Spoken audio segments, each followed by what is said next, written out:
Claro. Pero la verdad que admiro su trabajo desde hace mucho tiempo. Es novelista, escritor, editor, de todo. Pero aparte, Sí. el señor... ¿Lo presento? Sí, claro. El señor Pablo Sirven. Bueno, bienvenido. Muchas gracias por la invitación. Me encanta venir a Rosario. Cuando estaba en San Juan, trabajé en San Juan, fui director periodístico del diario de Cuyo, y cuando venía a Rosario, digo, es como ir a Nueva York cuando estaba en San Juan. San Juan es como el interior del interior, ¿no? Claro. Muy linda también experiencia, especialmente para los que somos porteños. Aprendí muchas cosas viendo la noticia de otro lado también, ¿no? Claro. Porque es distinto viajar y ser turista, y otra Sí. cosa es quedarte en el lugar. Ahí es cuando aprendes. Ahora, Porque- ¿el periodismo se hace de otra forma? ¿Hay algo distinto? Sí, muy distinto, muy distinto. Mira, a mí me tocó hace añares, como en otra vida, ¿no? Eran mediados de los años 90 y en Buenos Aires no se hablaba de otra cosa, de la pelea entre Cavallo, que era el superministro de Economía, y el jefe de gabinete, hoy en día que es tan polémico, ¿no? Con Adorni, que era Bauzá en ese momento. Y miles de títulos principales de Clarín era de eso. Y yo estaba en San Juan y digo, yo mismo porteño, que seguía mucho lo que pasaba la micro de Capital, Claro. y tenía que decidir tapas de San Juan, y digo, no da, porque no tiene nada que ver con lo que pasa acá, que tenía su propia realidad. Y además, en las provincias muy productivas, bueno, como también es Santa Fe, estás como mucho más pendiente también de cosas climáticas, ¿viste? Que las grandes ciudades metropolitanas, bueno, no le importa mucho, ¿no? Bueno, estamos hablando con Pablo Sirven, que aparte, secretario de redacción, te ganó. de la Diario Nación. La Nación. Por Dios, pero te ganó. ¿Cómo? Por lejos me ganó. Por lejos, por escándalo. lejos, por supuesto, claro. No, admiro, yo... Sí. Pero es joven, ojo. Por Claro, supuesto, ¿cómo? pero Porque digo, empezó muy joven.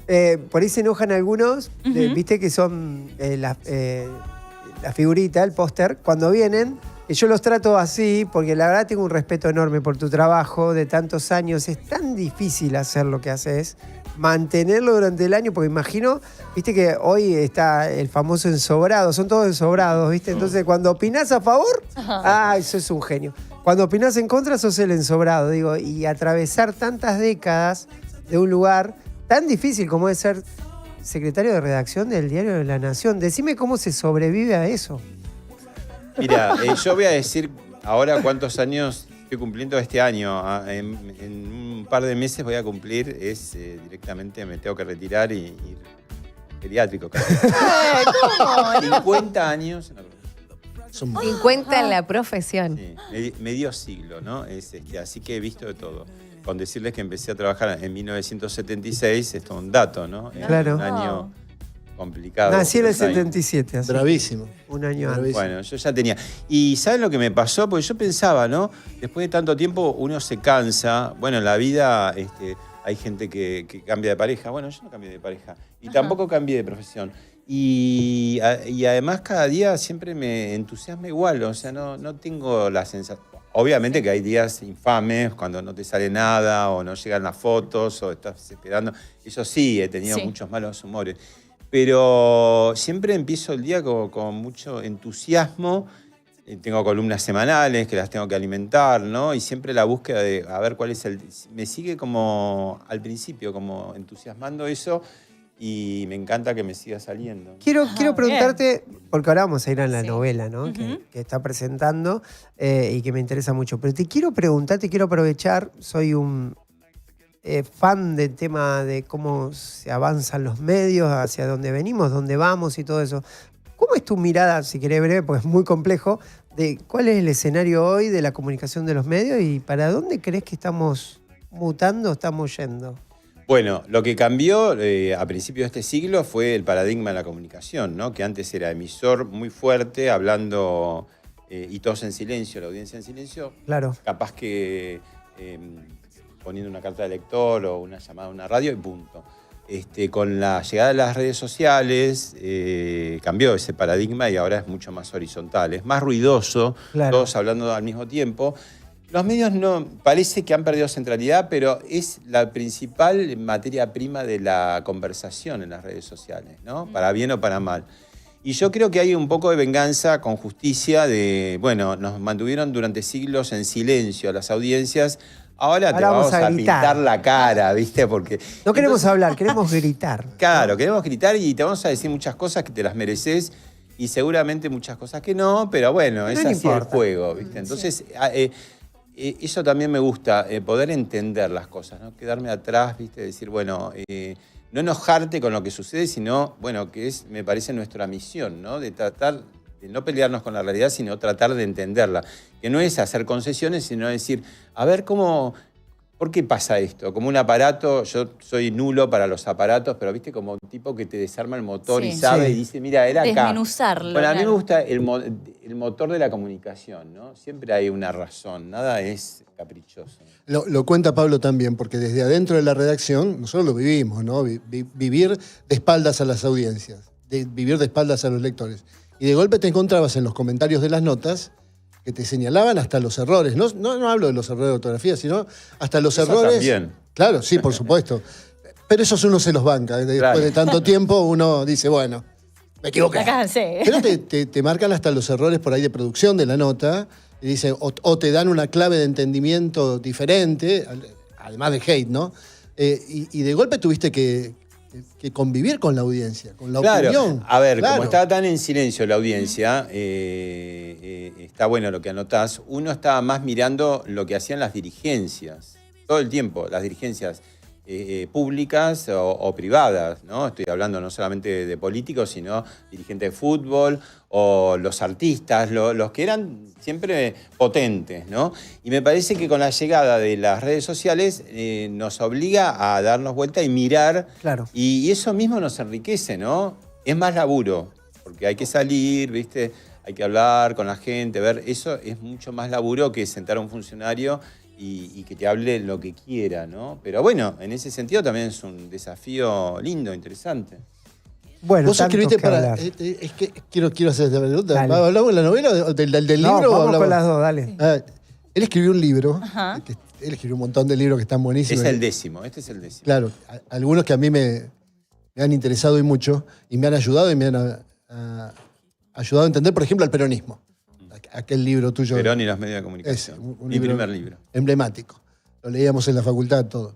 Nada, pero escribió uno que se llama, a ver, no me quiero equivocar en el título, dice, ¿quién es quién en la TV argentina? ¿Viste? Tinelli, Suar, Mirta Legrand. En la época que no se hablaba tanto de eso, ¿no? De codificarlo. Era una época que eran las vacas sagradas y no se hablaba de que este tenía esta tendencia o que hace esto y lo otro, ¿no? Era más, te diría, como una cosa más para teóricos, ¿viste? Pero muy pocos lo hacían. Bueno, el famoso, cómo le era el Pato Donald, ¿no? En los años 70. Después se volvió, bueno, hasta ahora una cosa que se habla nada más de los medios, ¿no? Como una cosa ombliguista, muchas veces. Tampoco no conceptualmente, sino Culpables un de lugar más todo, ¿no? farandulero, más escandaloso, ¿no? Como morderse la cola todo el tiempo. Yo quiero saber si hoy escribirías un quién es quién en el streaming.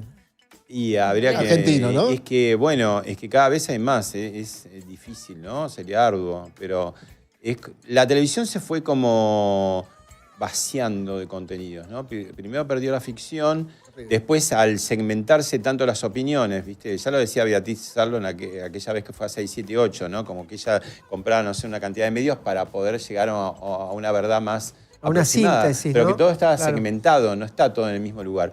Y en la tele de los últimos años, la señal de noticias particularmente, se ha dado esto, ¿no? Muy segmentado. La cosa 678 de hace, no sé, 15 años se ha vuelto como común en la grieta. Ya no son dos bandos, sino que, sí, dos bandos grandes, Sí. pero en las respectivas veredas hay Hay más otros. grietitas. Muchos ¿viste? matices, Entonces, claro. y es difícil porque según vas cambiando de canal, hay más como una esquizofrenia, porque decís, uy, en este canal me dicen una cosa y la otra me dicen lo contrario. Y el streaming a veces tiene como cierta frescura, también derrapa muchas veces, Sí. ¿no?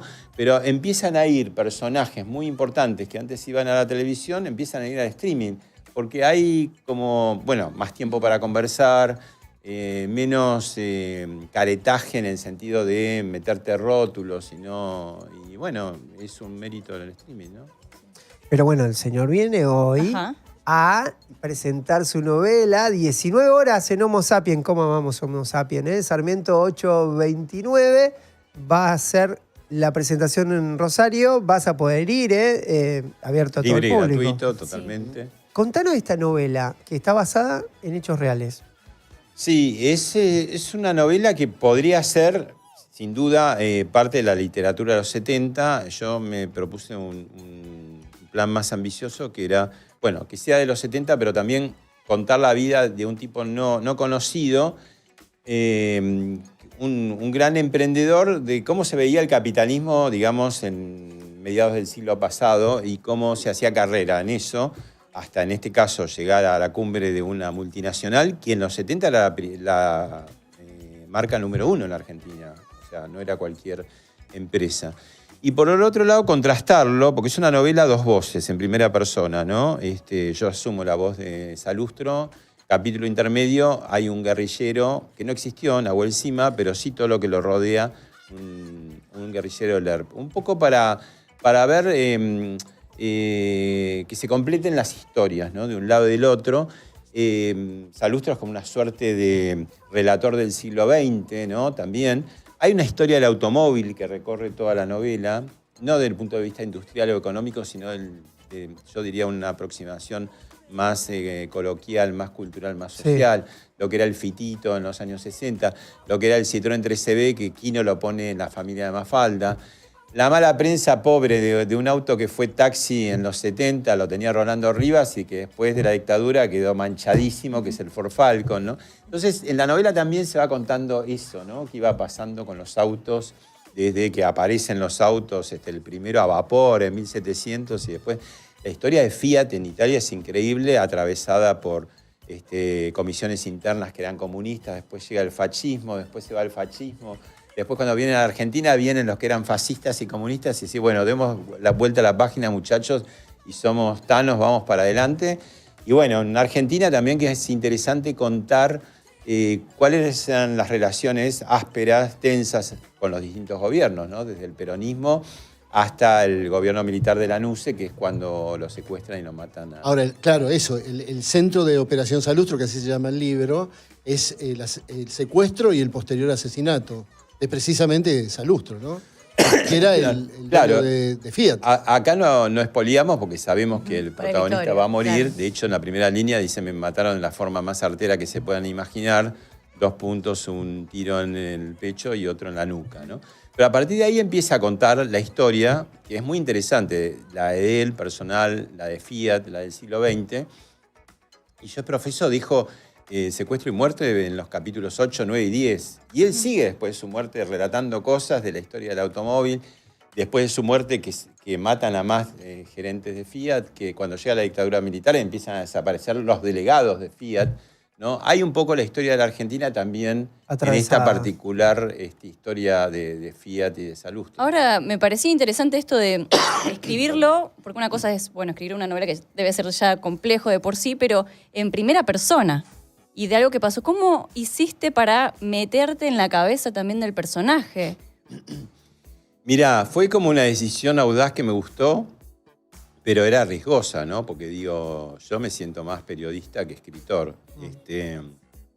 Entonces, bueno, no podía hacer lo que quería como escritor, ¿no? Porque me debía a la lealtad de hacer muy verosímil, lo más verosímil posible, la voz de él también. Entonces, por suerte, el único hijo sobreviviente de Salustro, que nunca daba entrevistas y no quería, y a mí tampoco me la quería dar, pero bueno, finalmente lo logré. Cuando llegué a él ya casi le preguntaba cosas muy secundarias, cómo hablaba, qué decía, qué palabras, qué entonación y todo, porque yo lo necesitaba para el detalle de la narración, ¿no? Entonces de golpe hay como un cocoliche a veces que mezcla italiano.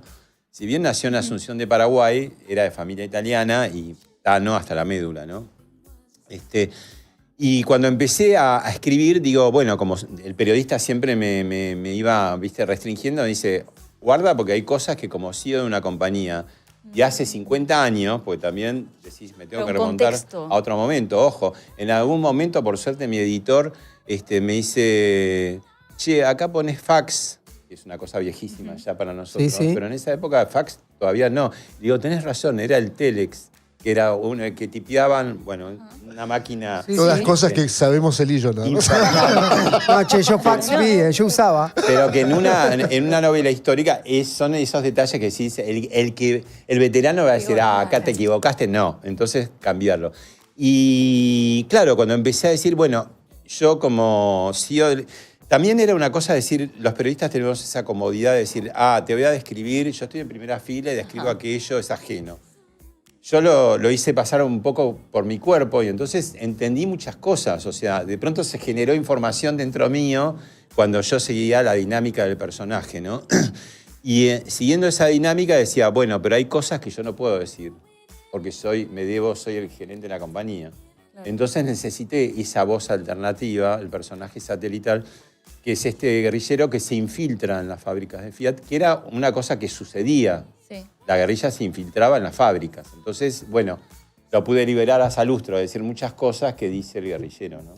¿Y por qué ¿Por qué? Por ahí es obvio, ¿no? Pero cuando vi la temática de este libro, digo, la violencia de los 70, digamos.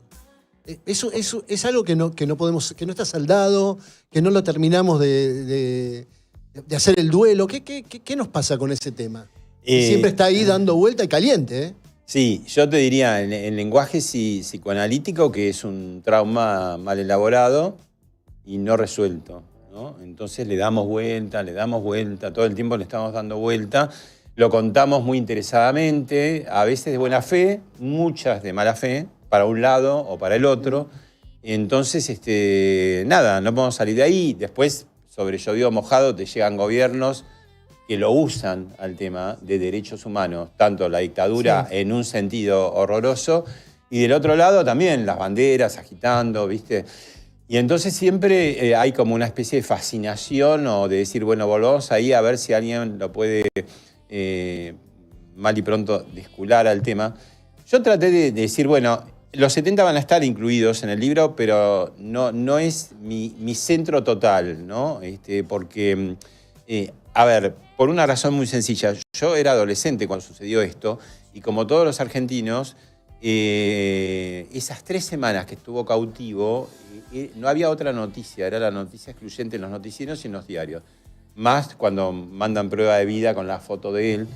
Era un tipo que nadie lo conocía. De hecho, cuento en el libro que salgo a almorzar y nadie se da vuelta, o sea, nadie lo conoce. Pero a partir de que es capturado, todo el mundo conoce esa cara.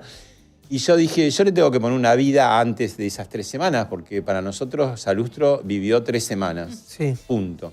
Y la vida de él es muy apasionante, ¿viste? Y llena de peripecias, porque peleó en la Segunda Guerra Mundial, fue partisano, que quiere decir que fue guerrillero contra Mussolini, con la diferencia, y es interesante, que fue guerrillero con un objetivo y que cuando cumplió ese objetivo se fue a laburar. Nunca más fue guerrillero, ¿no? Se presenta hoy la novela de Pablo Sirven. Lo va a estar acompañando el Turco, ¿eh? Va a estar el Turco. El otro día me llamó el Turco. Le mando un abrazo al Alberto Lotuf, ¿es eso? Claro. Alberto Lotuf. Y lo tengo un poco como talismán porque es el 3er libro que me va a presentar en Rosario. Mira. Cuando te das todos los gustos. ¿Eh? ¿Consiguió que le presente el libro? No que le pague el almuerzo. Eso es muy difícil. Yo levanto ahí el almuerzo, pago. Pero bueno, él me presentó, cuando reedité Perón y los medios de comunicación, me lo presentó y después Guerrero del Silencio, el libro que hice sobre Esteban Burrich y su enfermedad de ELA, también me lo presentó. Entonces, bueno, como siempre funcionó, hasta que funcione no lo... Pablo, muchas gracias por venir. No, gracias a ustedes por interesarse. Bueno, los espero, los que quieran ir, escuchan la conversación, alguno que quiera que le firme ese libro, o si tienen algún libro viejo. Claro, buenísimo. Bueno, hoy 19 horas, ¿sí? Y nosotros mañana a las 9, otra vez en De Acá, un programa muy de acá. Chau, chau.